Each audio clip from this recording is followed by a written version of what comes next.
Good morning. இன்னைக்கு நம்ம என்ன பார்க்க போறோம் அப்படின்னு பார்த்தீங்கன்னா, ஃப்ரேம்ஸும் ஸ்க்ரால் பார் யூஸ் பண்ணி ஜாவா ப்ரோக்ராம் எழுத போறோம். ஸோ ஃப்ரேம்ஸ்ல வந்து நான் 3 ஸ்க்ரால் பார் வந்து யூஸ் பண்ணியிருக்கேன். ஸோ அதுக்கு எப்படி ஜாவா ப்ரோக்ராம் எழுதுறது அப்படின்றத நம்ம பார்க்கலாம். ஸோ எய்ம் என்ன அப்படின்றத பாருங்க. Create a frame with 3 scroll bar representing the 3 basic colors red, green and blue. Change the background color of the frame using the values of scroll bar. So பார்த்தீங்கன்னா இதில் என்ன சொல்கிறாங்க அப்படின்னா 3 ஸ்க்ரால் பார் use பண்ண சொல்கிறாங்க. 3 ஸ்க்ரால் பாருடைய நேம் பார்த்தீங்க அப்படின்னா red, green, blue. So இது மூணுமே வந்து பேசிக் கலர்ஸ். ஸோ இந்த 3 ஸ்க்ரால் பாருக்குமே வந்து ஸ்க்ரால் பார்னாவே உங்களுக்கு வேல்யூ இருக்கும். ஸோ ஸ்க்ரால் பாருடைய வேல்யூவை வச்சு நம்ம ஃப்ரேமுடைய பேக்ரவுண்ட் கலரை நம்ம மாற்றணும். ஸோ எப்படி மாற்றுறதுன்னு பார்க்கலாம். ஸ்க்ரீன்ல பார்த்தீங்க அப்படின்னா ப்ரோக்ராம் வந்து நான் டைப் பண்ணி வச்சிருக்கேன். ஸோ இதில் நான் என்னென்ன பேக்கேஜஸ் அட்டாச் பண்ணியிருக்கேன்னா ஜாவா டாட் ஏடபிள்யூடி, அதுக்கப்புறம் Java dot AWT dot event, Java X dot swing, இந்த 3 பேக்கேஜஸையும் நான் வந்து இம்போர்ட் பண்ணியிருக்கேன். ஸோ இதில் EX13 அப்படின்ற இந்த ஃப்ரேமை நான் கிரியேட் பண்ணுறேன். இது வந்து ஒரு சைல்டு ஃப்ரேம். ஸோ இந்த ஃப்ரேமில் தான் 3 ஸ்க்ரால் பாரை நான் அட்டாச் பண்ண போகிறேன்.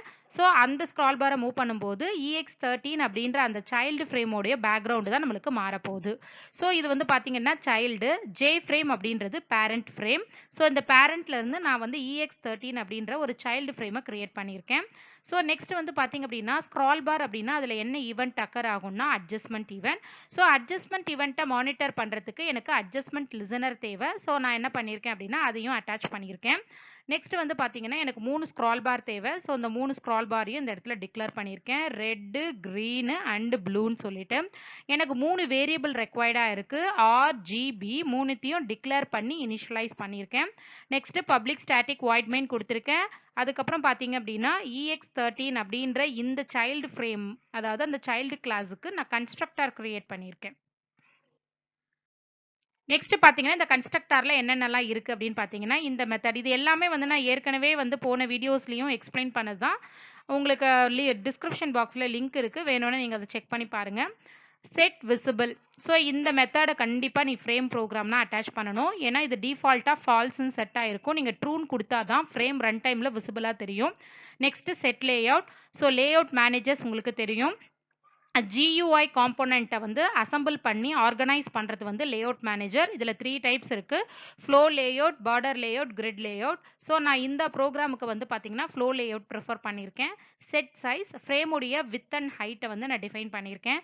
ஸோ இந்த மெத்தட் ரொம்ப இம்பார்ட்டண்டான method. Set default close operation.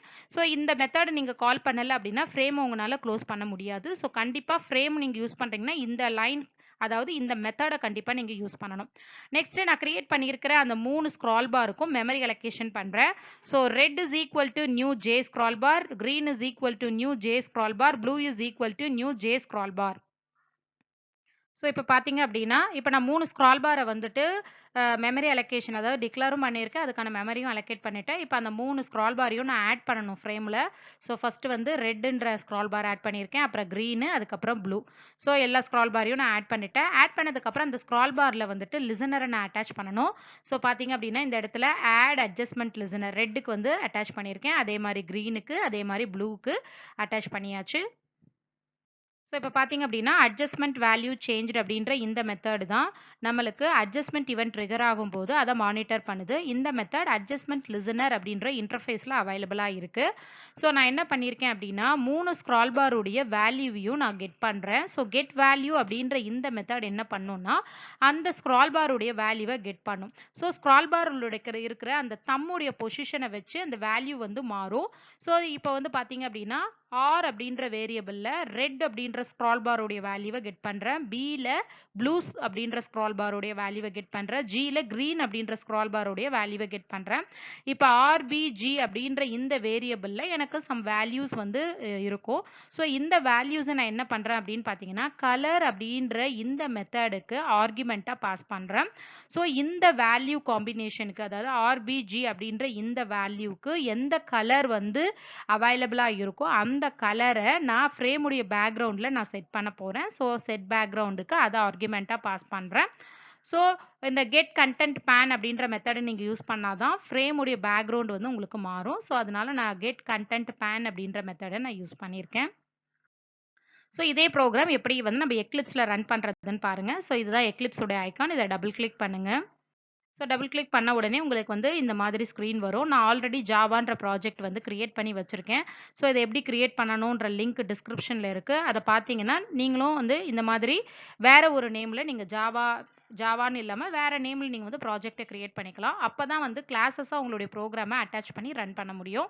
So இப்போ என்ன பண்ணலாம்னா, நான் கிளாஸஸ தான் அட்டாச் பண்ண போறேன். ஸோ இந்த இடத்துல பாருங்க சீன் இருக்கு இல்லையா? இதை கிளிக் பண்ணணும். கிளிக் பண்ணீங்க அப்படின்னா உங்களுக்கு வந்துட்டு கிளாஸஸ் வரும். அதில நீங்க வந்து புரோகிராமா டைப் பண்ணிக்கலாம். ஸோ நான் புரோகிராமா ஆல்ரெடி டைப் பண்ணி வச்சிருக்கேன். ஸோ இப்போ இந்த இடத்துல பாருங்க, ரன்னுன்னு இருக்கு. இந்த இடத்துல இந்த ஐகான கிளிக் பண்ணலாம். அப்படி இல்லன்னா ரன்னுன்ற இந்த ஆப்ஷன் இந்த மெனு ஆப்ஷன கிளிக் பண்ணீங்கன்னா, உங்களுக்கு ரன் ஆகும். புரோகிராம் ரன் ஆன உடனே உங்களுக்கு ஸ்க்ரீன்ல ஃப்ரேம் வந்து அப்பியர் ஆகும். ஸோ பார்த்தீங்கன்னா, இப்படி தான் ஃப்ரேம் இருக்கும். ஸோ இதுதான் வந்து பார்த்தீங்கன்னா தம்மு. ஸோ நார்மலா ஃப்ரேம் ஓப்பன் ஆகும்போது, உங்களுக்கு தம் வந்து இந்த பொசிஷன்ல தான் இருக்கும். ஸோ இப்ப நம்ம இந்த பொசிஷன் இந்த தம்ம நம்ம இப்படி மூவ் பண்ணும்போது, அத வந்து டிராக் பண்ணும்போது, உங்களுக்கு வந்து ஃப்ரேமோடைய பேக்கிரவுண்ட் வந்து மாறும். ஸோ இப்ப நான் மூவ் பண்ணியிருக்கேன். இப்ப பார்த்தீங்கன்னா, இந்த இந்த ஸ்க்ரால் பார்ல தம்முடைய பொசிஷன் பாருங்க மாறியிருக்கு. ஸோ இந்த பொசிஷனுக்கு எனக்கு கிரீன் கலர் கிடைச்சிருக்கு. ஸோ என்னுடைய ஃப்ரேம் கிரீன் கலர்ல அப்டேட் ஆயிருக்கு. ஸோ இதுல வந்து பார்த்தீங்க அப்படின்னா, 3 ஸ்க்ரால் பாரையும் அப்டேட் பண்ணியிருக்கேன் பாருங்க. எல்லா ஸ்க்ரால் பாரும் அதனுடைய பொசிஷன்லேருந்து வேரியேட் ஆயிருக்கு. ஸோ இந்த பொசிஷனுக்கு எனக்கு வந்து ஒரு மெரூன் கலர் வந்து கிடைச்சிருக்கு. ஸோ அந்த கலர் வந்து ஃப்ரேம வந்து ஃபில் பண்ணியிருக்கோம். ஸோ இந்த ப்ரோகிராம் உங்களுக்கு புரிஞ்சிருக்கும்னு நெனைக்கிறேன். Thank you. நெக்ஸ்ட் வீடியோல பார்க்கலாம்.